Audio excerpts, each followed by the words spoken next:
Good afternoon, everybody, and welcome back to RobMotive. Today, I wanted to talk about something I've been thinking about dealing with the 2024 Toyota Tacoma, and that is, how could it fail? How could it be a big flop? What could Toyota possibly do to come out with a brand new redesigned truck that nobody likes? I've got a few things. Number one, a smaller engine. Well, we know they're doing that, right? They're coming out with a 4-cylinder turbo.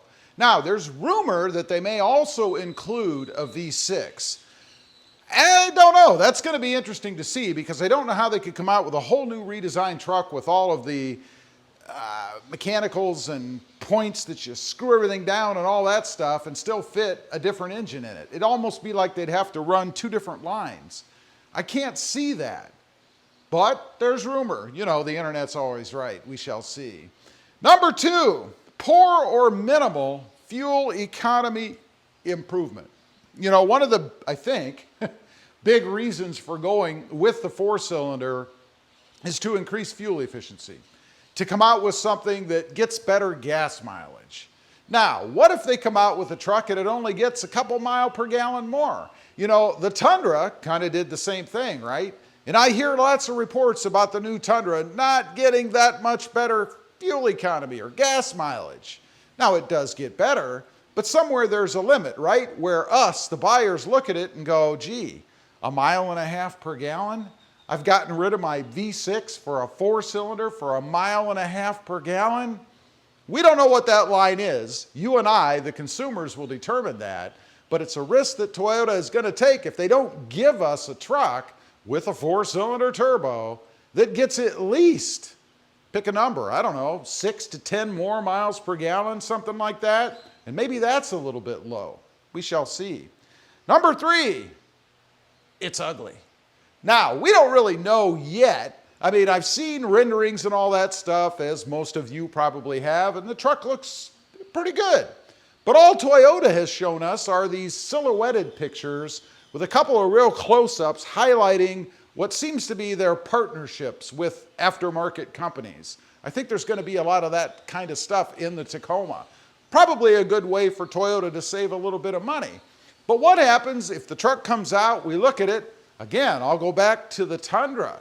I think the previous generation Tundra actually looks better. But let's say they do the same thing with the Tacoma. It comes out, people look at it, and they're like, ooh, that's kind of ugly. I don't like that. I think Toyota's going to have a problem. I mean, they already have a big challenge because the existing 3rd-generation Tacoma is the best-looking mid-sized truck on the road. It's number one when it comes to looks. So how do you top that?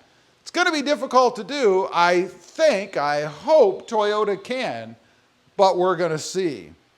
Number four, towing and hauling capability or capacities. It's got to be at least equivalent to what we currently have.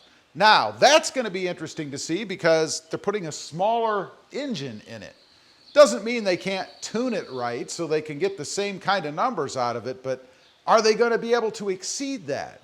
I think one of the things that a lot of people look for, I know I do, when a redesign comes out is to have something better, more capable than what we currently have. Otherwise, it feels like a step sideways or a step backwards. It's going to be interesting to see. It's got to be at least minimum, and this isn't good, but equivalent to what we have. If the Tacoma comes out with less capability in the areas of towing and hauling, I think that's going to be a big problem. I already hear people complaining about the limitations of the Tacoma. Frankly, I think those folks probably should have bought full-size trucks. I mean, it is a mid-size after all. But nonetheless, we're the ones that buy, right? Number five, no interior space improvements or increases. That, I think, is one of the more common complaints that I hear about the Toyota Tacoma is that there's not a lot of room inside. You know, there's not a lot of headroom. I did a video recently. People are still complaining about the headroom, even though you can move the seat up and down. Unfortunately, you can't go too far up or you start to have a problem up there. Side to side, you know, there's just not a ton of space inside. You know, I also have a Jeep Gladiator, which I love that truck as well. And I have to say, it feels bigger inside. It is bigger inside. Now, in all fairness, it's a different vehicle. It is taller. It's more like a big block on wheels. Talk about fuel economy. Although sometimes it actually beats the Tacoma, actually most times. But nonetheless, even the Gladiator has more space inside, and I think that that's something Toyota has to have addressed with the new truck, because if you get in it and it feels exactly the same as what you already have, why spend the money and get something new if you don't have to? Just doesn't make a lot of sense. Number 6, Modability. I keep looking down here because I've written these down. Yeah, I don't memorize all this stuff. I did write it though. Modability destruction. Huh? What I'm talking about is creating a truck that doesn't have the same modding or modification or customization opportunities as what the Tacoma has. I think the Tacoma is arguably number 1, maybe number 2 of the most moddable trucks out there, Jeep Gladiator being right up there with them. There's things that Toyota could do with this new truck or not do that are going to limit modability. They're going to destroy it. Number 1, let's talk about roof racks. A lot of people like to put roof racks on the Tacoma. Right now, although it's a little difficult to get to, you have to rip a weather strip off and punch a hole in a little piece of tape. There are threaded holes up there. Will Toyota be leaving them in the next generation truck? If not, what are you going to do? Whip out a drill and punch into that $40 or, God, I hope not, $50,000 Toyota Tacoma?